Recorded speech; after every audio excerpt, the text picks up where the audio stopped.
இந்த நாட்களில் ஏசாயா தீர்க்கதரிசியின் புஸ்தகத்திலே 54ஆம் அதிகாரத்திலே 13ஆம் வசனத்தை வாசிப்போம். உங்கள் பிள்ளைகள் எல்லாம் கர்த்தரால் போதிக்கப்பட்டு இருப்பார்கள். உன்னுடைய பிள்ளையினுடைய சமாதானம் பெரிதாய் இருக்கும்.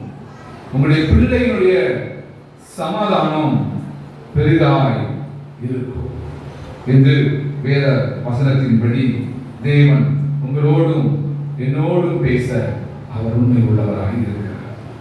கண்களை மூடி தேவனை நோக்கி நாம் பார்ப்போம்.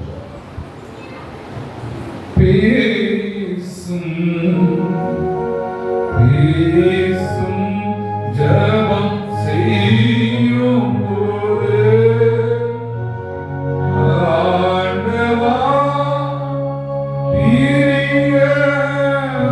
பிரியமானதை இப்போ சொல்லும் செய்ய ஆயத்தம். ஆண்டவா பிரியமானதை இப்போ காட்டும் செய்ய ஆயத்தம். உன்னுடைய வாழ்க்கையில தேவன் சமாதானத்தை கொடுக்க அவர் உண்மை உள்ளவராக. எல்லா குடும்பத்திற்கும் சமாதானம் தேவை. சமாதானம் இல்லாமல் இந்த உலகத்தில் வாழ்வது மிகவும் கடினம். ஆனாலும் அந்த சமாதானத்தை இயேசு உங்களுக்கும் எனக்கும் வைத்து போயிருக்கிறேன் என்று சொல்லுகிறார். மகனே, நீ சொல்லு, என் பிள்ளையினால் எனக்கு சமாதானம் இல்லை, என் குடும்பத்தினால் எனக்கு சமாதானம் இல்லை.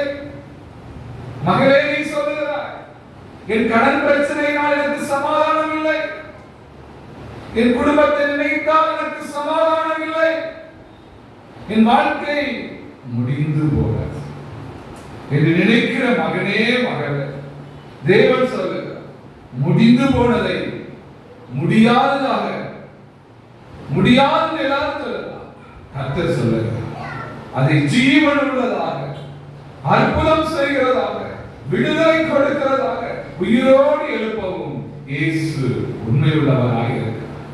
அந்த இயேசு இன்றும் ஜீவிக்கிறார். அந்த இயேசு இன்றும் விடுதலை கொடுக்க உண்மையுள்ளவராக இருக்கிறார். கலங்காதே, பயப்படாதே, உன் நம்பிக்கை வீண் போகாது. நீர் அப்படியே செய்யும், நீர் அப்படியே நடத்தும். இயேசு கிறிஸ்துவின் மூலமாய் கேட்கிற ஜீவனுள்ள நல்ல பிதாவே, ஆமென். பாடுவோமா கரங்களை தட்டி? ஜீவிக்கிறார்,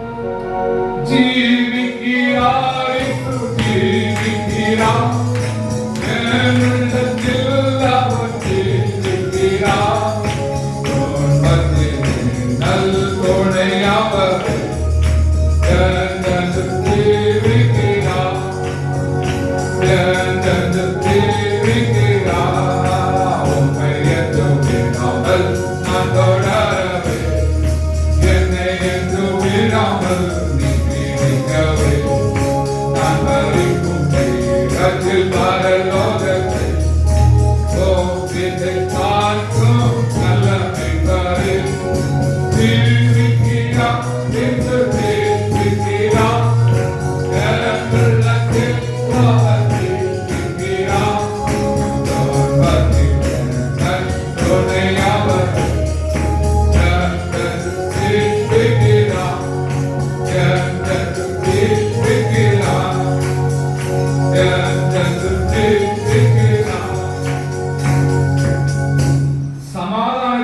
தருகிற இயேசு அவர் உண்மை உள்ளவராக இருக்கிறார்.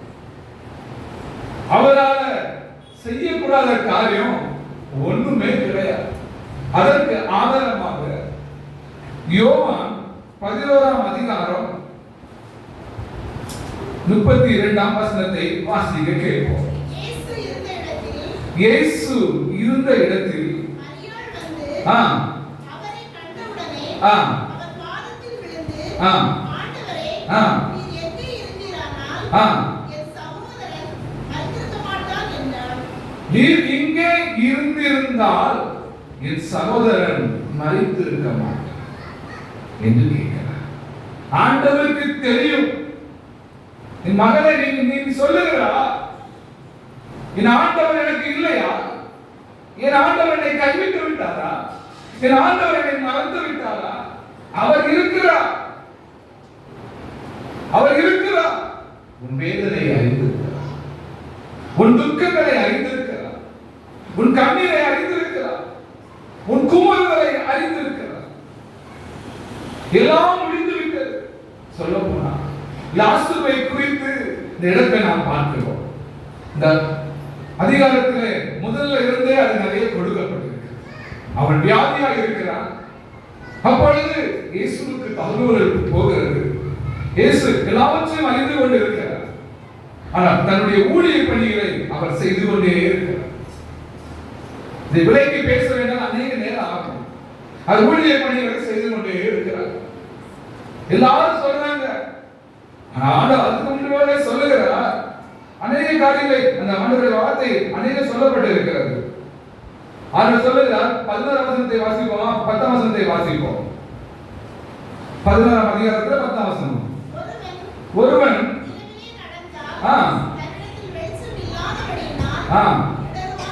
அடுத்த வசனம்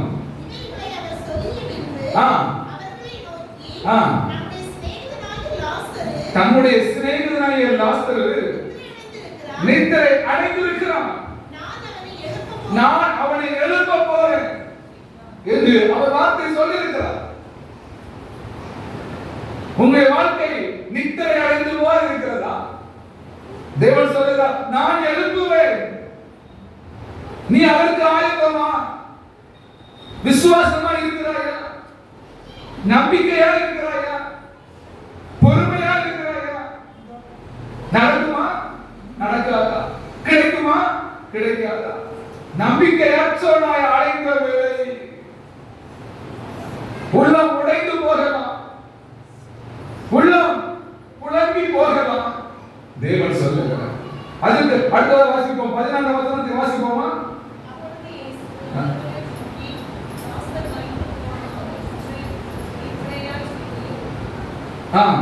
லாசர் மரித்து போனார் என்று வெளிப்படையாக சொன்னார்கள். அடுத்தது,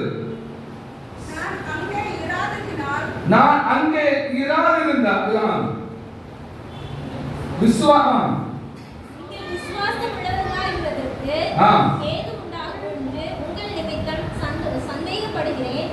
இப்பொழுது சந்தோஷப்படுகிறேன். இப்பொழுது அவரிடத்திற்கு போவோம் வாருங்கள் என்றார். எதற்காக ஆண்டவர் சொல்கிறாரு? அப்பவே ஆண்டவர் சொல்கிறார், உங்கள் விசுவாசத்தை உறுதிப்படுத்துவதற்காக இந்த பாடு உனக்கு வந்திருக்கு மகனே, இந்த பாடு உனக்கு வந்திருக்கு மகனே. ஏற்றுக்கொண்டு என் விசுவாசமுள்ள இயேசு அவரால் செய்யக்கூடாத காரியம் ஒன்றுமில்லை என்பதை நான் அறிந்திருக்கிறேன் என்று நம்பி அவரை நோக்கி கூப்பிடு. ஆண்டவர் சொல்லுகிறார், இது நடந்திருக்கு. எதுக்கு நடந்திருக்கு? உங்கள் விசுவாசத்தை சோதிப்பதற்காக. அதே வசனம் சொல்லுகிறது 23 சொல்லுகிறது, இயேசு அவனை நோக்கி, உன் சகோதரன் பாருங்க உயிர் தெழுந்திருப்பார் என்று சொல்லியாச்சு ஆண்டவர். அதுக்கு ஆண்டவர் சொல்லுகிறாரு 25 இயேசு அவனை நோக்கி, நான் உயிர் தெழுந்தும் ஜீவனமாய் இருக்கிறேன், என்னை விசுவாசிக்கிறவன் மரித்தாலும் பிழைப்பான் என்று சொல்லுகிறார். ஆண்டவர் 26 உயிரோடு இருந்தும் என்னை விசுவாசிக்கிறவன் என்னென்னைக்கும் மரித்தாலும் என்ன செய்வான்? பிழைத்திருப்பான். இதை விசுவாசிக்கிறீர்களா என்று கேட்டார். ஆனாலும் விசுவாசம் நம்முடைய வாழ்க்கையில ஒரு வேதனை வரும்பொழுது விசுவாசம் குறைந்து போகும். நான் ஒரு எக்ஸாம்பிள் சொல்லி நான் முடிக்க போறேன். நேரம் கடந்து விட்டு ஏனென்றால் கடந்த நாட்களில் எனக்கு ஒரு சோர்வு தான், சில பாரங்கள் தான், சில கவலைகள் தான். அப்பொழுது சில காரியங்களை முடித்து விட்டு ஒரு வயதான ஒரு நாய் போனேன் செபிக்க. அந்த தாயை செபிக்க சொன்னேன். செபித்தாங்க. ஆண்டவர் சொல்லுகிறார், மகனே, உன் தந்தை விருப்பத்தின்படி ஊழியம் ஆரம்பிக்கப்படல. உன் விருப்பத்தின்படி அல்ல, என்னுடைய விருப்பத்தின்படி தான் இந்த ஊழியம் ஆரம்பிக்கப்பட்டிருக்கிறது. தந்தை வேண்டாம் என்று சொன்னதுதான். நான் வேண்டாம் என்று அவன் தன்னுடைய சொந்த தொழிலை செய்ய வேண்டும் தான் விரும்பினான். என்னுடைய சித்தம் இந்த இடத்துல இருக்கு, அதை நம்பி நீ ஓடு. என்னை திடப்படுத்துகிறார், என்னை விசுவாசத்தில் உறுதிப்படுத்துகிறார். இதுதான் கர்த்தருடைய வார்த்தை. இதே மாதிரி தான் உங்களுடைய வாழ்க்கையிலும் விசுவாசத்தை சோதிப்பதற்காக சாத்தான் வரலாம். தேவன் சொல்லுகிறார், என்னை நம்புகிறவன், என்னை விசுவாசிக்கிறவன் என்னிலும் பெரிதானவைகளை செய்ய நான் அவனுக்கு அதிகாரத்தை கொடுப்பேன் என்று தேவன் சொல்லியிருக்கிறார். சகல அதிகாரமும் இயேசுவிடத்தில் இருக்கு. ஏன் விசுவாசத்தை சோதிக்க சாத்தான் வருவார்? ஆனாலும் அந்த விசுவாசத்தில் இப்படி அந்த வார்த்தை எனக்கு கிடைத்தது. நான் யோசித்தேன், உண்மைதான். என் தாய் தந்தை சொன்ன காரியம் சாட்சி புகழ் எழுதியிருக்காங்க, அது உண்மைதான். தேவன் இந்த இடத்தை நினைத்திருக்கிறார். நான் இங்கே இருக்கிறேன். இந்த காலையில நான் ஜெபித்து பாடலை ஆரம்பிக்குவது சொன்னார், ஆரம்பிக்குவது சீனாய் மலையில இறங்கி வந்த தேவன் இப்போ எங்க மத்திய இறங்கி வாருங்கள் நான் பாடும் பொழுது நான் இந்த இடத்தை நான் விரும்பி இருக்கிறேன். நான் இங்கே இருக்கிறேன். என் பிள்ளைகள் வந்து ஆராதிக்கும் பொழுது, என் பிள்ளைகள் பரிசுத்தோடு வந்து கேட்கும் பொழுது நான் செய்ய வேண்டியதை செய்வேன் என்று தேவன் சொல்லுகிறார். நான் கொடுக்க வேண்டியதை கொடுப்பேன் என்று சொல்லுகிறார். நான் செய்ய வேண்டியதை நான் செய்ய வேண்டும். நான் சொல்லவில்லை என்று சொல்லல. அதற்கு நான் பின்னாடி சொல்லுகிறேன். இயேசு லாசரின் கல்லறையின் இடையே என்ன செய்தார்? சொல்லுங்க. கண்ணீர் வடித்தார். என் வேலை கண்ணீர் வடிக்க வேண்டிய வேலை. இயேசு ஏன் கண்ணீர் வடித்தார்? 35ஆம் வசனம் சொல்லுகிறது. இயேசு கண்ணீர் விட்டார். யாருக்காக கண்ணீர் விட்டார்? இந்த குடும்பத்தில் ஒரு சமாதானம் வேண்டும், இந்த குடும்பத்தில் ஒரு விடுதலை வேண்டும், இந்த குடும்பத்தில் ஒரு அற்புதம் நடக்கணும். நீ விரும்பல, உன் தகப்பனார் விரும்பல, உன் தாய் விரும்பல, நான் விரும்பினால் இதை உருவாக்கினேன் என்று இயேசு சொன்னார். நான் சோர்ந்து போகும் பொழுது, எனக்கு ஒரு வார்த்தை கிடைக்காத என்று நான் போகும் பொழுது, அந்த தாயின் மூலமாய் ஒரு பாட்டை என்று நான் சொல்ல முடியும். வார்த்தை புறப்படுகிறது. தேவன் உருவாக்கிறது என்ற மகனே, நீ ஏன் பயன்படுகிறார்? அவர் நீர் பாய்ச்சுவார், அவர் அற்புதம் செய்வார், அவர் விடுதலை செய்வார். நீ அவரை நோக்கி கூப்பிடு. இயேசுவும் அந்த கல்லறையை போய் நின்று செய்கிறார். இரண்டாவது கண்ணீர் வடிக்கிறார். எவ்வளவு விசுவாச வார்த்தைகளை சொல்லியாச்சு, அதை யாரும் என்ன செய்யல? விசுவாசிக்க இல்லை. ஆண்டவர் சொல்கிறார், கல்லறை போய் கண்ணீர் வடிக்க. நீ கண்ணீர் வடிக்கணுமா? கண்ணீர் வடி. நான் கண்ணீர் வடிக்கணுமா? கண்ணீர் வடிக்கணும். அப்பொழுதுதான் என்ன செய்யும்? ஜெயம் கடந்து வரும். இயேசுவும் ஏன் கண்ணீர் வடித்தார்? ஒரு விசை மரித்து போன இந்த சடலத்துக்குள்ள உங்களுடைய வல்லமை வரும். எதற்காக? 3 நாள் ஆகிட்டுங்க. யாருமே ஒரு நாளுக்கு நாம் எவ்வளவு பாதுகாக்கிறோம்?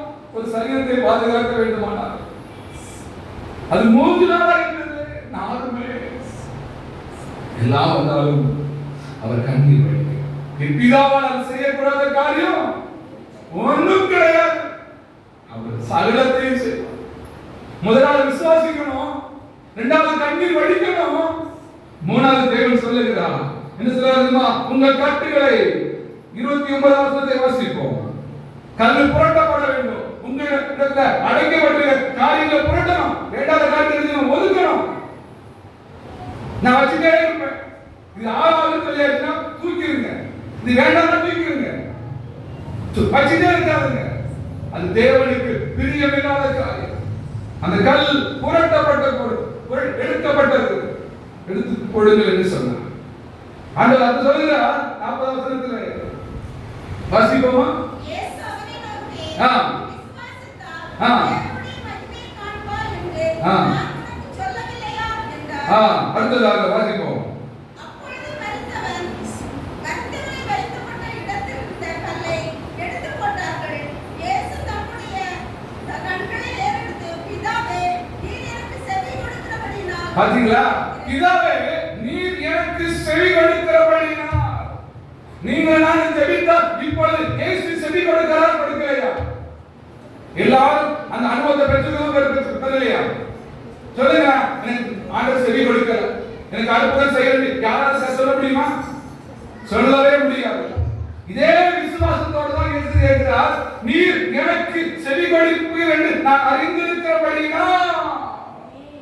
இதே விசுவாசத்தோடு என் மகனே, என் மகளே, நீ கூப்பிடு, எனக்கு நீ செவி கொடுக்க போகிறபடியால் இயேசுவே உமக்கு நன்றி.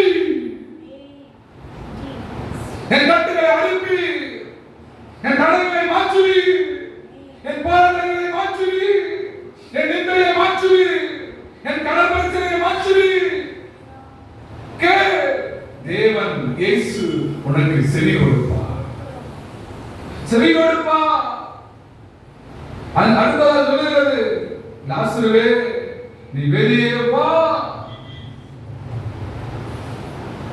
நீங்க செய்ய வேண்டியது செய்யணும். ஆண்டவர் செய்ய வேண்டியதெல்லாம் செய்தார். விசுவாச வார்த்தையை சொன்னாரு, யார் உள்ளத்துல யாரு இல்லை. ஆண்டவர் விசுவாசமாக இருந்தார். போனாரு, கண்ணீரை வடிச்சாரு, புழும்பினாரு, அப்புறப்படுத்தினாரு. என்னத்தெல்லாம் கல்லை அப்புறப்படுத்தினாரு. கல்லை அப்புறப்படுத்தாமல் ஆண்டவரால் செய்ய முடியும். செய்ய வேண்டியதை செய், அப்புறப்படுத்தினார். அதுக்கு பிறகு சொல்லுகிறார், இயேசு என் பிதா எனக்கு செவி கொடுப்பார், நான் அறிந்திருக்கிறேன். அவரை நோக்கி வேண்டுதல் பண்ணினார். அதுக்கு பிறகு சொல்லுகிறார், லாசருவே வெளியே வா. மரித்து போன லாசர், அழுகி போன லாசர், நாளுமே சொன்ன லாசர், என் மகனே உன் வாழ்க்கை நாளி போச்சு. உன்னை பரியாசம் பண்றாங்களா? உன்னை நிந்திக்கிறாங்களா? உன்னை அவமானப்படுத்துறாங்களா? கர்த்தர் உன் நாசத்தை வாசனையாய் மாற்ற முடியும். நீ ஒப்பு கொடுப்பாயா? நீ அர்ப்பணிப்பாயா? உன் நாளி போன வாழ்க்கையா இருக்கலாம். டாக்டர் சொல்லுவாங்க இது முடியாது சொல்லலாம். கர்த்தர் சொல்லுகிறார் நான் முடிப்பேன் என்று தேவன் சொல்லுவார். நீ புலம்பு, கண்ணீரை வடி, அப்ப தேவன் அற்புதம் செய்வார். அதே மாதிரி லாசர் வெளியே வந்து விட்டார். வந்து நிற்கும் பொழுது அவனை என்ன பட்டு இருந்தது? சேலையில் நான் கட்டப்பட்டேன். சொல்லுகிறார், நான் ஒண்ணும் செய்ய மாட்டேன், சும்மா இருப்பேன். அற்புதம் எப்படி வரும்? வந்து புலம்புங்க. சீனாய் மலையில வந்து ஆயத்தத்தோடு காத்திருந்தது போல எப்படி என் பிள்ளைகளே நீங்கள் வந்து காத்திருக்கிறீர்கள் என்று தேவன் ஆரம்பத்திலே கேட்டுவிட்டார். காத்திரு, புலம்பு, கண்ணீரை வடி. உன்னுடைய அழுகையின் சத்தத்திற்கு விடுதலை வரும் என்று தேவன் சொல்லுகிறார். ஓ லார்ட் ஜீசஸ் பவர். நான் கர்த்தரை நோக்கி பார்ப்போமா? முழங்கால் படிட்டு கர்த்தரை நோக்கி பார்ப்போம். முடியாதவர் எழுதி நிற்கலாம். நான் ஜெபித்து நிறைவு செய்கிறேன். Thank you Lord Jesus. நன்றி ஆண்டவரே, நன்றி ஆண்டவரே, நன்றி ஆண்டவரே. உறக்கம் தெளிவோம், உற்சாகம் கொள்வோம், உலகத்தின் இறுதி வரை கல்வாரி கொடிதான் மாலை மாலை கொடிது நால்வரை துடைத்திடுவோம். உயிர் தெழும் வந்து கொருவி உலர்ந்த எலும்புகளே நீங்களை ஒருவரும் நடுவே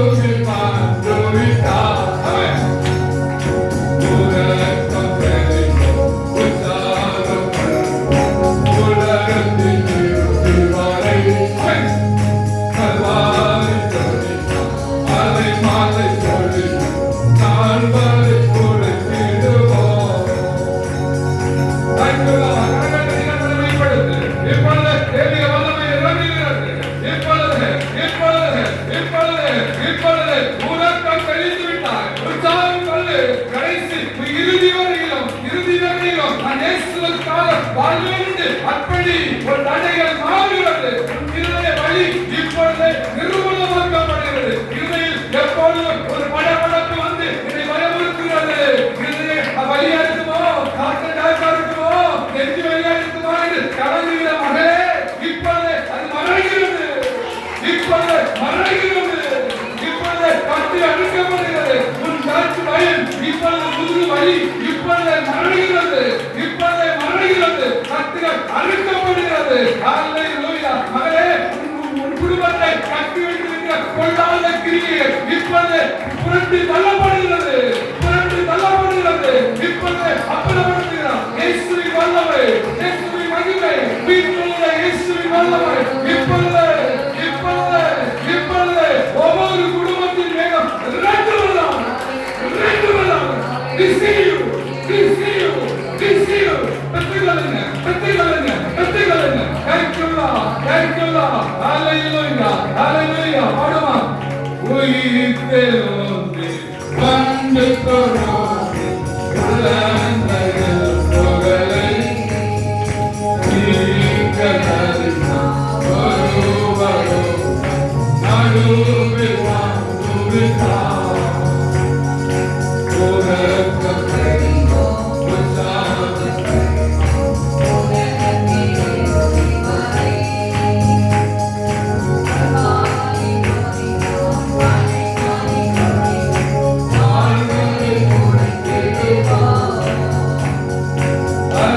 Somebody,